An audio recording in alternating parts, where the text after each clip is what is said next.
class 10. How are you all doing? I hope all of you are fine. This is your DJ ma'am again. So in the last videos, we completed the topics of concept of resource and its classification. Now let us move ahead with a new topic, that is development of resources. As we all know that resources are not free gifts of nature, but human beings presume that resources are actually free gifts of nature, and so they are overutilizing these resources. We all know that resources are vital for the overall development of a nation and also for the development of an individual. So this overutilization and indiscriminate use of resources are leading to certain problems. So let us go ahead with the problems which led by the indiscriminate use of resources. Indiscriminate use of resources led the following problems.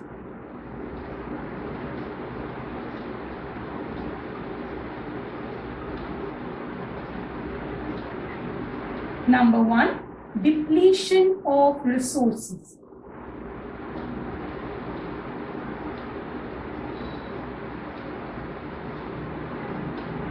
For satisfying greed of few individuals. So what we can see that the resources are getting depleted because of the greed of few individuals, and for which the resources are not available for the present, it is available for the present generation, but it will not be available for the future generation, like for overutilization of petroleum. As the petroleum is overutilized by some of the countries, so there are many other countries who are facing the problem of energy crisis. Number two, accumulation of resources in few hands.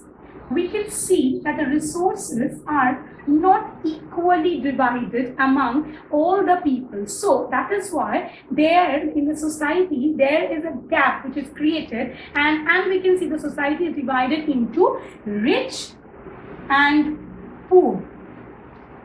Rich are the ones who have the resources, and the poor are the ones who have not any resources, or they do not have access to most of the resources.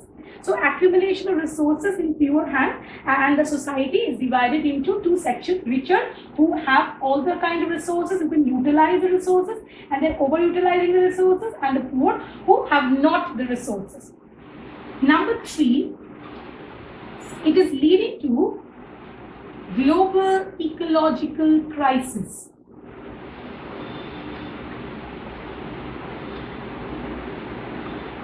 Now, due to indiscriminate use of resources, we can see that it is leading to global ecological crisis like ozone layer depletion,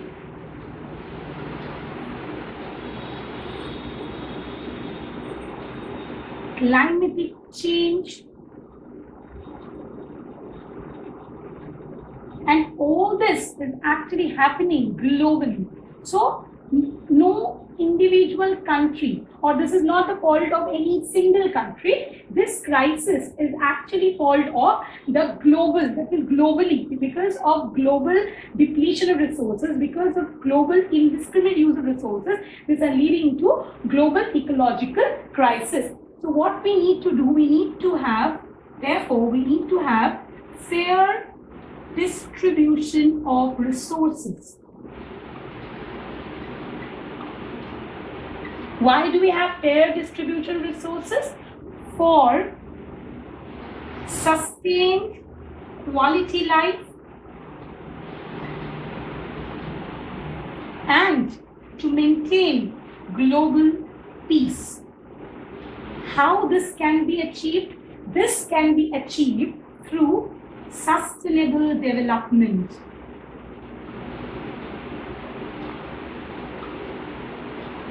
So now let us move ahead with the concept of sustainable development. What is the concept of sustainable development?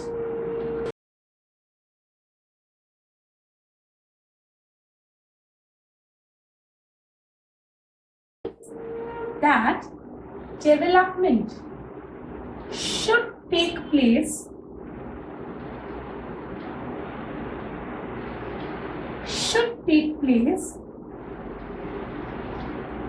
without damaging the environment.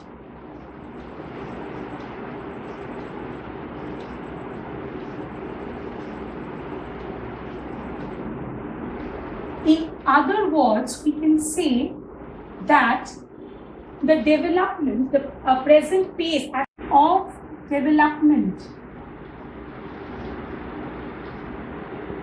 should not compromise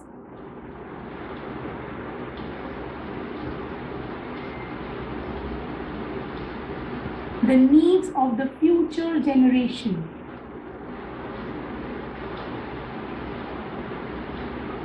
For example, coal. What we are doing? We are recklessly utilizing the mineral resources, the coal, and we are only fulfilling the demands and the needs for the present generation. We are not thinking about the future generation. So we need to plan in such a way, we need to use the resources in such a way that it should be also available for the future generation. Now, from where this concept of sustainable development came into being? There was a International Earth Summit. The first International Earth Summit, or we can say United Nations Conference on Environment and Development, which took place in Rio de Janeiro in Brazil in June 1992. Now, in this International Earth Summit, 100 heads of states came to meet and to discuss and to address. What they addressed? They addressed the urgent issue of environmental protection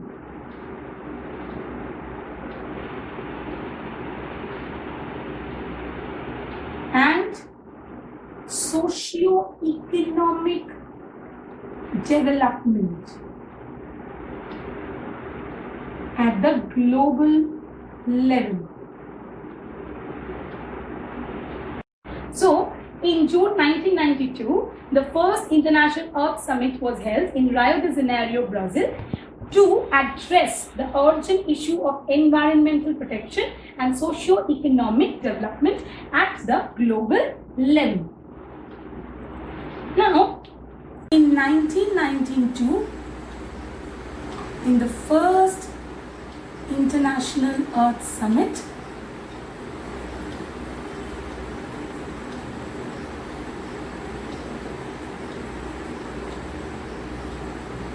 the concept of sustainable development was adopted.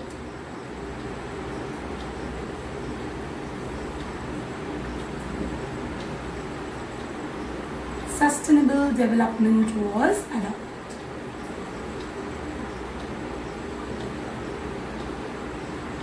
Here, the 100 heads of the state also signed the declaration on global climatic change and biological diversity.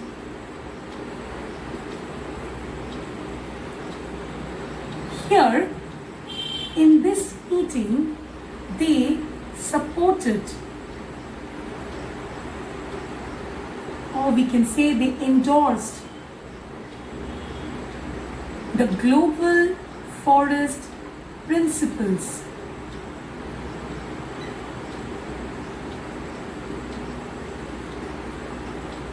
And adopted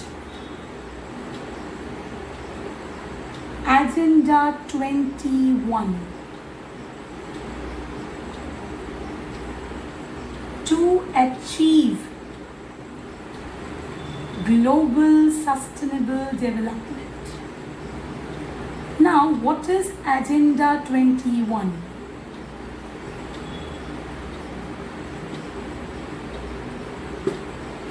Agenda 21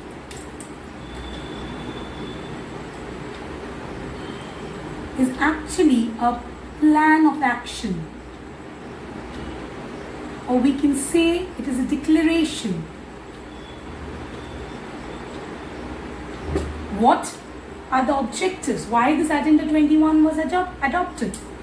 The objective of Agenda 21 was to combat environmental degradation,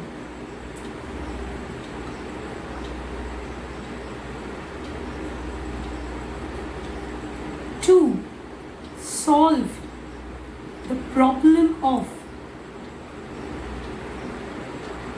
hunger,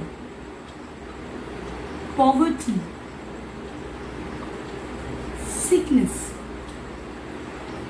and how all this problem can be solved with mutual coordination, with help and with actually mutual cooperation, coordination among all the countries. That is through globally. It cannot be achieved by only one country or by one nation. It can be done globally. The major objective of Agenda 21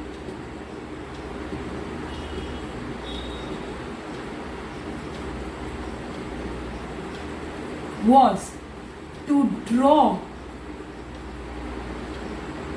local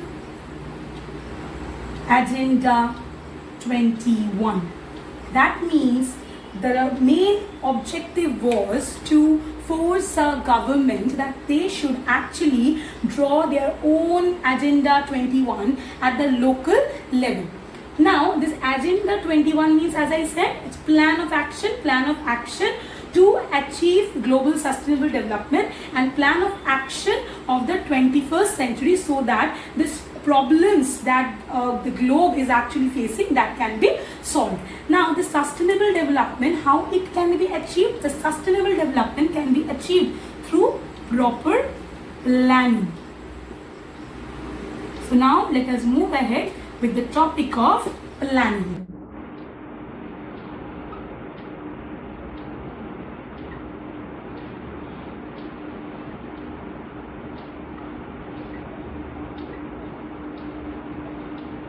It is widely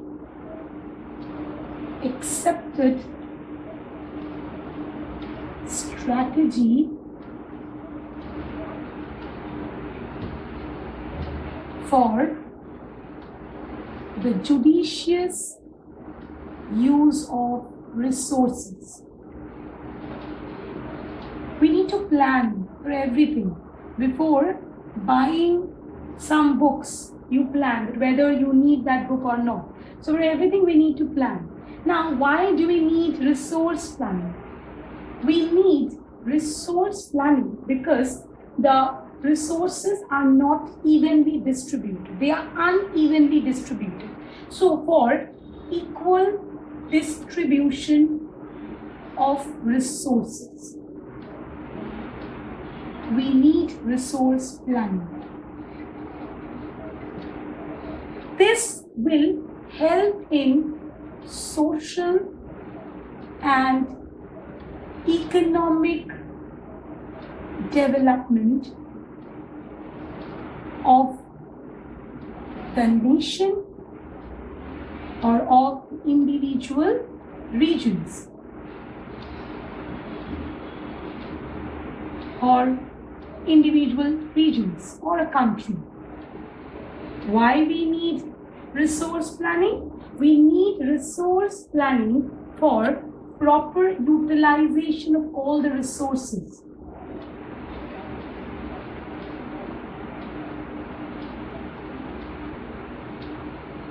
We need to know that what kind of resources are available, what is their quality and what is their quantity, right?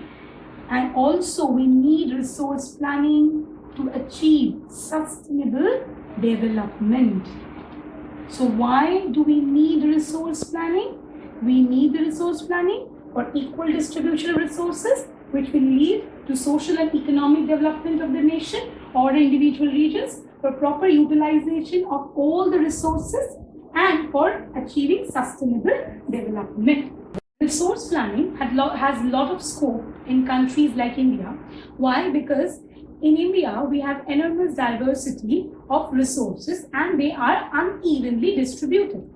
Now, let us look at the map of India and try to understand the uneven distribution of resources in India. There are some states which are rich in food grains and there are some states which are rich in mineral resources. For example, the states of Uttar Pradesh, Bihar, West Bengal, Punjab, Haryana, Maharashtra, Karnataka. These are the states which are rich in food grains. There are states of Madhya Pradesh, Jharkhand, Chhattisgarh, Orissa, Andhra Pradesh, Tamil Nadu, Rajasthan, Gujarat, Assam, which are rich in mineral resources. We can also notice that there are some regions which are rich in some resources and are deficient in other resources. For example, the states of Jharkhand, Madhya Pradesh, and Chhattisgarh, they are rich in mineral resources like iron ore and coal, but they lack technological and financial support. That means that they do not have the technology which is required to utilize the mineral resources. Neither they have appropriate financial support to utilize the mineral resources. Like the state of Arunachal Pradesh. This state is rich in water resources, but it lacks infrastructural development. States of Rajasthan and Gujarat. These states are rich in solar and wind energy, but they lack water resources.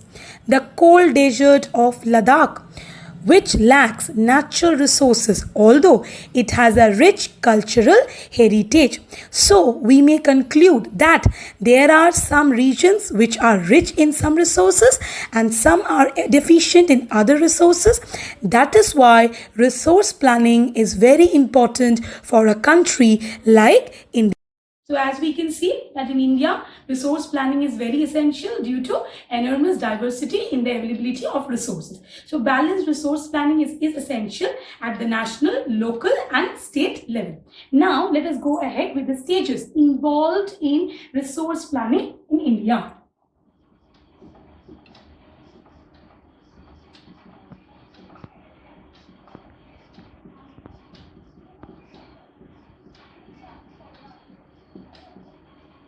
Stages involved in resource planning in India. There are 3 stages. Number 1, identification and inventory of resources. That means we need to identify that in a particular region what kind of resources are available. Somewhere we may get coal, somewhere we may get iron ore, somewhere we may get solar energy. Means we have to identify these resources, and how we will do it? We will do it through surveying, mapping. Then we will do the measurement. We will see the quality. That means we will go for qualitative and quantitative estimation. What is qualitative? That means what is the quality of that resource, and quantitative means how much is that resource available. So this is the first step, that is to identify and to invent the resources of a particular region. Number two, we need to evolve a planning structure.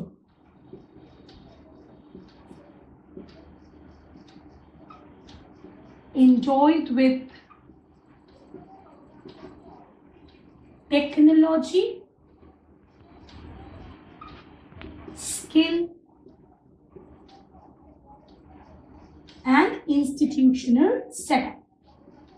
That means now we know that where are the resources available, we identified the resources and we mapped the resources, we did the measurement, that what is the qualitative and quantitative estimation of the resources. Now we need to evolve a proper planning structure so that we can utilize those resources. How we can do it? With the help of technology. Without technology, the resources cannot be utilized. So with the help of technology, with human skills, and by setting up institutional structures, we can utilize the resources. Now, the third point, matching the resource development plan with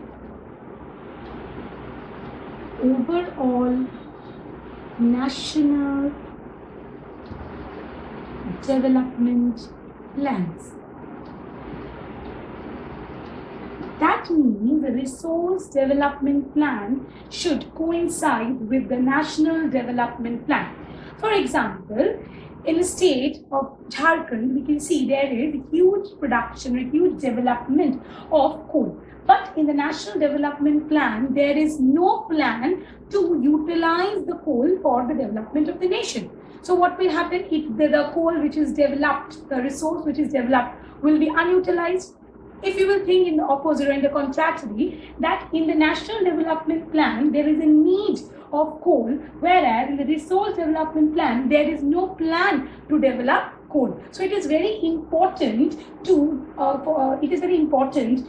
for the resource development plan to coincide with the national development plan. Then only it will lead to the overall process of overall development of resources. It will lead to overall proper utilization of resources. Now, this resource planning, just after the launch of the first 5-year plans, India has made its concerned efforts to achieve the goal of resource planning.